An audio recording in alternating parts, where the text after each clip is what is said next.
மற்றும் ஒரு தகவல் சார்பாக இனிய வணக்கங்கள். இன்னைக்கு நம்ம பார்க்க போற பதிவு முருகனுடைய சக்தி வாய்ந்த ஒரு பதிவு. வருகின்ற ஏப்ரல் மாதம் 11ஆம் தேதி வெள்ளிக்கிழமை முருகனுக்கு விசேஷமான பங்குனி உத்திரம். வாழ்க்கையில என்ன கஷ்டமாக இருந்தாலும், நமக்கு எந்த காரியம் நடக்கிறதா இருந்தாலும், என்ன வரம் வேண்டினாலும் உடனுக்குடனே நமக்கு தரக்கூடிய கலியுக கடவுள் யாருன்னு கேட்டீங்கன்னா முருகப்பெருமான் தான்.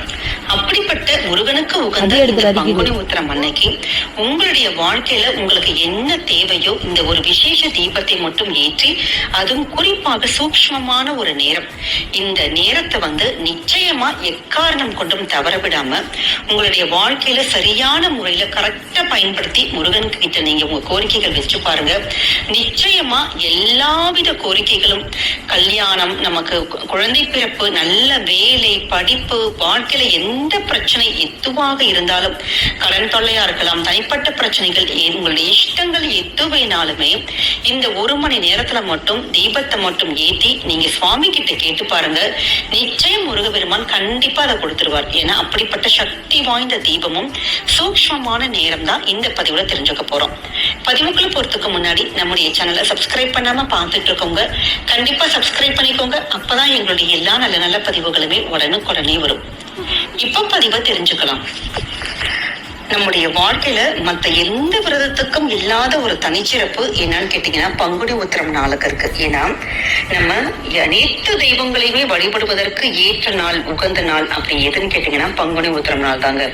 இது கல்யாண வரம் தரக்கூடிய விரதம் மட்டும் கிடையாது. உங்களுடைய வேண்டுதல்கள் எதுவாக இருந்தாலும், வாழ்க்கையில உங்களுக்கு என்ன ஆசையோ, என்ன விருப்பங்களோ, என்ன நடக்கணுமோ, முருகன் கிட்ட இந்த ஒரு விஷயம் உங்களுக்கு நடக்குதான் நல்லா இருக்கும் வாழ்க்கையில அப்படிங்கிறவங்க நீங்க தாராளமாக பங்குனி உத்திரத்துக்கு நீங்க விரதம் இருந்து நம்முடைய சேனலை கூட இன்னைக்கு ஒரே ஒரு நேரத்துல பங்குனி உத்திரம் அன்னைக்கு ஒரு விரதம் எடுக்கிற முறை நம்ம சிம்பிளா இன்னைக்கு சொல்லியிருக்கோம்.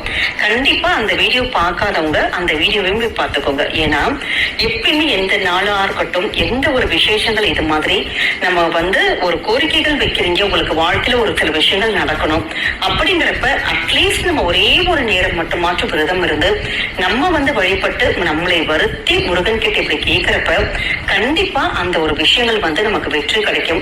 நமக்கு உங்களுக்கு அடுத்த பங்குனி உத்திரத்துக்குள்ள உங்களுடைய வாழ்க்கையில நல்ல ஒரு செட்டில் ஆகி நம்மை நல்ல ஒரு உயர்ந்த நிலைக்கு வைப்பாருங்க ஒரு ஐதீகம் இருக்கு. ஏன்னா இந்த உத்திரம் நட்சத்திரத்துக்கு அதுதான் விசேஷமே. எப்படி அடிமட்டத்துல இருக்கிறோம், ரொம்ப டவுன்ல இருக்கோம் வாழ்க்கையில, மனசளவா இருக்கட்டும், உடல் அளவுல, நம்முடைய அந்த பொருளாதாரத்துல எல்லா அளவுலயுமே ரொம்ப டவுனா இருக்கிறவங்க கூட நீங்க பங்குனி உத்திரம் அன்னைக்கு முருகனை மட்டும் கெட்டியா பிடிச்சுக்கிட்டா போதுங்க. உத்திரம் சொன்னாலே நமக்கு சொல்லுவாங்க பாத்தீங்களா, வீட்டோட உத்திரம், அதாவது மேல்கூரை, உங்களை வாழ்க்கையில உயர்ந்த ஒரு நிலைமைக்கு நல்ல நம்ம எல்லாருமே நம்மளை எட்டி பார்க்கக்கூடிய அளவுக்கான ஒரு உயரம் நம்மளை எல்லா வகையிலையும் நம்மளை உயர்த்துவார். அதுதான் இந்த பங்குனி உத்திரத்துக்கான ஒரு ரொம்ப